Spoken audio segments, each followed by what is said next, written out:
पुरुषोत्तम मास के 7वें अध्याय में भगवान श्रीहरि की महिमा और भक्ति के प्रभाव का वर्णन किया गया है। इस अध्याय में बताया गया है कि जो भक्त श्रद्धा, नियम और सच्चे मन से भगवान पुरुषोत्तम की पूजा करता है, उसके जीवन के सभी दुख और कष्ट धीरे धीरे समाप्त होने लगते हैं। भगवान अपने भक्तों पर विशेष कृपा करते हैं और उन्हें धर्म के मार्ग पर चलने की प्रेरणा देते हैं।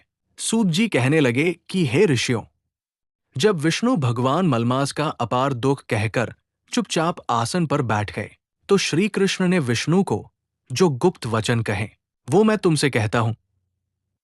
श्री पुरुषोत्तम बोले, हे विष्णु, आपने बहुत अच्छा किया जो मलमास का हाथ पकड़कर यहां पर ले आए।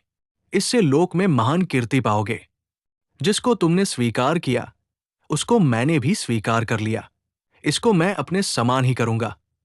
गुण, कीर्ति, ऐश्वर्य, पराक्रम, भक्तों को वरदान, मेरे समान सभी गुण इसमें होंगे। जैसे मैं लोक में प्रसिद्ध हूं, वैसे ही ये भी पुरुषोत्तम नाम से विख्यात होगा। जो गुण मुझमें है वही मैंने इसको दिए।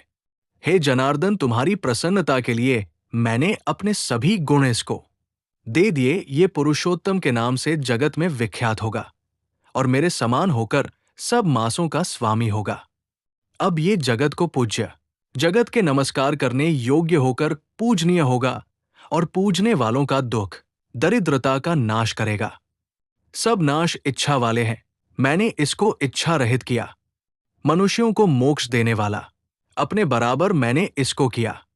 जो कोई इच्छा रहित या इच्छा वाला इसको पूजेगा, वो अपने किए कर्मों को भस्म करके निसंशय मुझको प्राप्त होगा। हे गरुड़ध्वज, महाभाग्यशाली अति ब्रह्मचारी महात्मा निराहारी भी मेरे परम स्थान को प्राप्त नहीं होते हैं, परंतु पुरुषोत्तम के भक्तमास भर में जन्म मृत्यु से रहित हो बिना परिश्रम के ही हरि के पद को पा सकते हैं। सब साधनों में श्रेष्ठ, सब काम तथा अर्थ का देने वाला ये पुरुषोत्तम मास स्वाध्याय योग्य है। जैसे हल से बोए हुए बीज करोड़ों गुना बढ़ते हैं, वैसे ही पुरुषोत्तम मास में किया हुआ पुण्य कोटि गुना बढ़ता है। कोई चतुर्मास के व्रत यज्ञों द्वारा स्वर्ग में जाकर वहां के भोगों को भोग कर फिर इस पृथ्वी में आते हैं, किंतु जो पुरुषोत्तम का आदर से विधि पूर्वक सेवन करता है, वो अपने कुल का उद्धार करके मुझको ही प्राप्त होगा। जो महाअज्ञानी मनुष्य इस मास में जब दानादि नहीं करते और अच्छे कर्म नहीं करते, देव तीर्थ तथा ब्राह्मण से वैर करते हैं, वे दुष्ट भाग्य वाले दूसरे के भाग्य पर जीने वाले हैं। उनको खरगोश के सींग के समान स्वप्न में भी सुख नहीं होगा।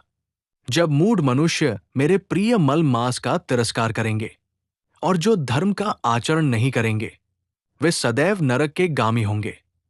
जो पुरुषोत्तम के निर्मित 3-3 वर्ष में धर्म का आचरण नहीं करते, वो कुंभी पाकादि नरकों में पड़ते हैं।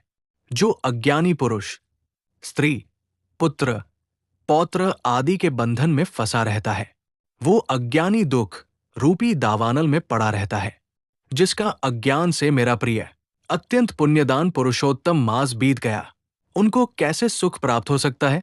श्रेष्ठ भाग्य वाली जो स्त्रियां पुत्र सुख सौभाग्य के लिए पुरुषोत्तम मास में स्नान, दान तथा पूजन करेंगी, उनको मैं सौभाग्य, संपत्ति, सुख पुत्र दूंगा।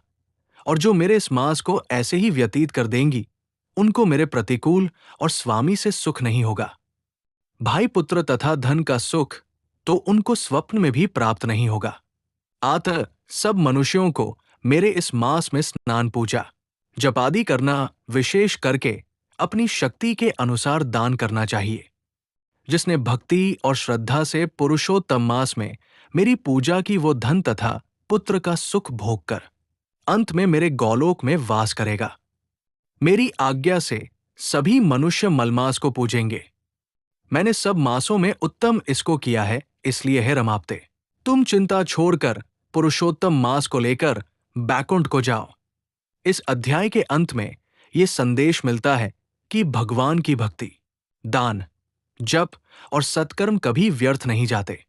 जो व्यक्ति पुरुषोत्तम मास में सच्चे हृदय से भगवान का स्मरण करता है, उसे सुख, शांति और मोक्ष की प्राप्ति होती है।